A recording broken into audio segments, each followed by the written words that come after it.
नमस्कार मित्रों, ट्रीसी लर्निंग में आप सभी का स्वागत है। मैं गबानी पासो आप सभी के सामने एक सनसनीखेज खबर लेकर प्रस्तुत हुआ हूँ। आप सभी मित्रों जानते होंगे कि चंद्रयान 3 की सफलता ने हमारे देश को गौरवान्वित किया है और इसी तरह आज ब्लू मून के स्काई गैजर्स बहुत सारी महफिल जमा रहे होंगे। आज उन लोगों को ब्लू मून दिखने वाला है।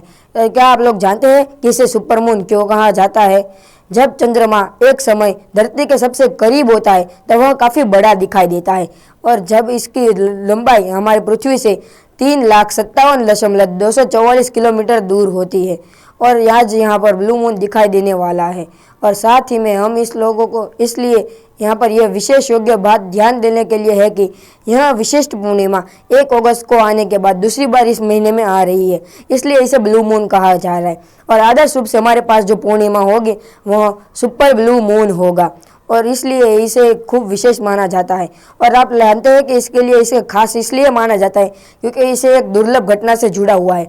हम अक्सर इस वाक्यांश का उपयोग करते हैं कि एक बार ब्लू मून में, और इसी तरह नीला चांद भी एक विशिष्ट है क्योंकि वह 4 पूर्णिमा वाले विशिष्ट उपयोग में सिर्फ एक अतिरिक्त चांद है। और साथ ही में क्या आप जानते हैं कि ब्लू मून कितने समय तक होगा?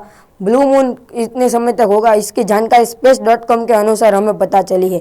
space.com के अनुसार ब्लू मून बुधवार को ईस्टर्न टाइम जोन के अनुसार 7:10 को दिखाई देगा और साथ ही में इंडियन स्टैंडर्ड टाइम के अनुसार गुरुवार को हमें 4:30 बजे ब्लू मून दिखाई देगा और साथ ही में नीला चांद ईस्टर्न टाइम जोन के अनुसार सुबह को 6:46 को और इंडियन स्टैंडर्ड टाइम के अनुसार 4:16 को दिखाई देगा। तो क्या आप जानते हैं कि इस चांद को देखने के लिए सर्वोत्तम समय क्या है? मैं आपको बताता हूँ। अमेरिका में यह चांद शाम को दिखाई देगा और क्रम प्राकृतिक प्रकाश में यह सबसे अच्छी तरह से दिखाई देगा। और साथ ही में आज स्काई गैजेट शनि को भी देख सकते हैं जो चंद्र के खूब नज़दीक होगा। नासा के अनुसार आज शाम ढलते ही इस चंद्रमा के चारों ओर दक्षिणावर्त घूमता हुआ दिखाई देगा और साथ ही में शनि केवल ऊपर देखने पर ही दिखाई देना चाहिए, लेकिन टेलीस्कोप और दूरबीन के उपयोग से शनि हमको आसानी से दिखाई देगा। और यह दुर्लभ घटना आज से 14 साल बाद फिर से होगी और इसके लिए यह पहली दुर्लभ घटना जनवरी 2037 में होगी और उसके बाद दूसरी दुर्लभ घटना मार्च 2037 में होगी। इसलिए अगर हम आज चूक गए तो हमें 2037 तक राह देखनी होगी। और यह इसलिए बोनस में आज सूर्यास्त होते ही शनि चंद्रमा के ऊपर दाईं ओर 5 डिग्री के मोड़ पर चमकदार बिंदु के रूप में हमें दिखाई देगा। इसलिए अब इसको मिस ना करें। Don't miss this chance. Greetings.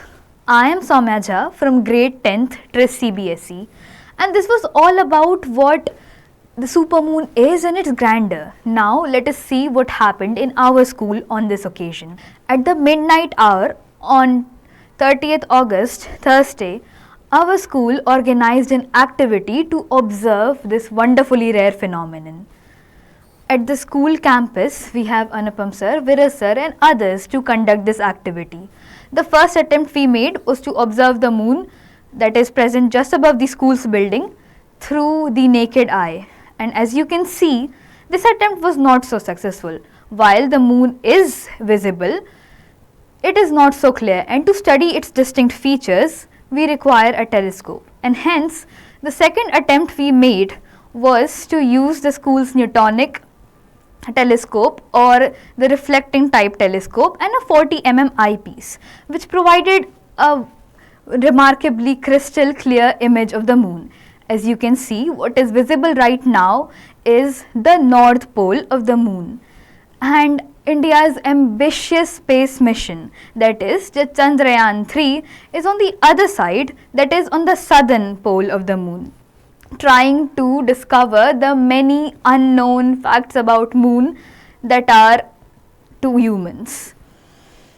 As you can see, the 40 mm eyepiece provides a crystal clear image of the moon, and the uneven surface and the craters on the moon are clearly visible. Other attempts were made, like using a 30 mm eyepiece, a 9 mm eyepiece and a 4 mm eyepiece. The 4 mm eyepiece, however, did not provide a very clear image, hence it zoomed the image very much and it was not so helpful. Kudos to TRIS team for not missing this once in a blue moon opportunity and conducting this wonderful activity.